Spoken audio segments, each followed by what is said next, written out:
Guys, andito ako ngayon sa Kyoto, Japan. At may nakita ako na CX-60, itong Mazda CX-60.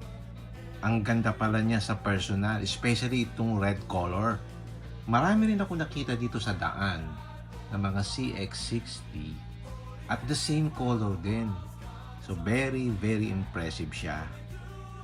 Kaya kung bibili kayo ng Mazda CX-60, bumili na kayo. Ang ganda nito.